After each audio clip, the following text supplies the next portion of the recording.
Hey guys, it's Sanaya. So I wanted to chat with you today because, pardon my green juice, one of the most visited stories on my blog is 10 African American friendly destinations that was inspired by a question that I answered on Quora. I'm also going to update that list a little bit. And I think that while the world is changing, when I made that list, it was pre-Trump calling other countries shithole countries. You should start adding places like Haiti, give places like that tourist dollars to fight the ignorance that's out there.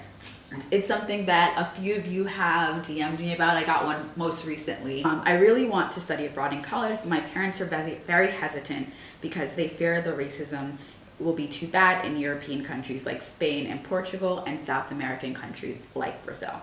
I've noticed that you travel a lot, so I wanted to know if you've ever experienced any form of racism while traveling.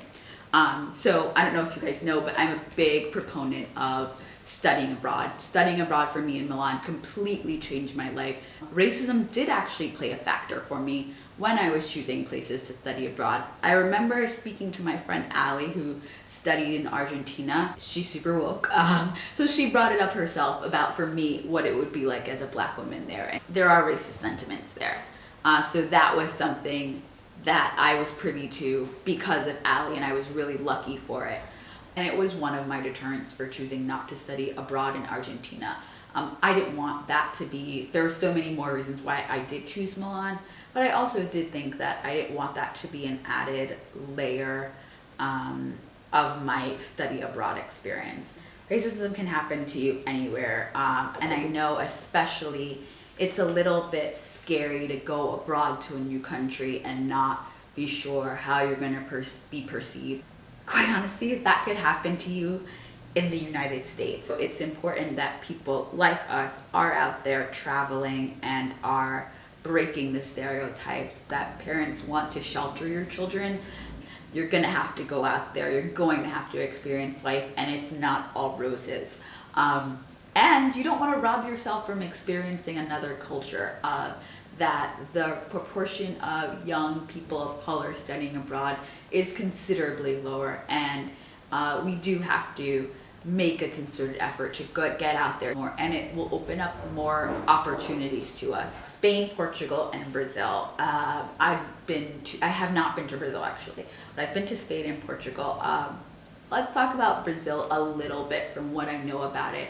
Having friends that having friends that have visited there for an extensive amount of time, having Brazilian friends, the race relations in that country is very interesting. It's definitely good to see a perspective outside of the US. I spent my birthday in Portugal and had a wonderful, wonderful experience there. I didn't see very many Black Americans studying there. I'm seeing it a lot more on Instagram now. And I found my mom and I were very welcome. When you get to countries like Spain, Italy, France, there's migration from African countries. And so you'll have a very different experience than, say, a Black person from Africa, because you are American, you're speaking English, your French isn't perfect, your Spanish is probably not perfect. It depends, maybe you're Afro-Latina. As soon as you open your mouth, people can tell.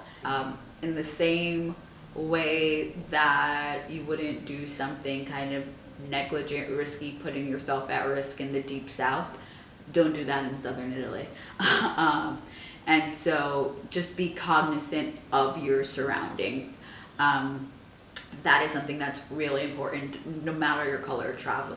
For any American traveling, know where the embassy is, know your rights, know the rules. There are people that might be curious about you. When I was in Singapore, I think they were a Chinese family that asked to take my photo. In Southeast Asia, you might get that. In China, you might get that. My friend Alistair also got that, though. He's a six white man. So there is that curiosity, and you're not a zoo spectacle, and I know you don't want to be treated that way, but it's navigating those situations. So respectfully say, no, okay, that's enough. Because, when I see people that look different, I don't stop and take their photo. You keep studying abroad, keep traveling. Do not let fear of racism be a deterrent because it can happen just as easily as staying at home. And it's up to us as cultural ambassadors to change the world's perspective of how people of color are seen abroad. So yeah, cheers. All right, guys. Bye.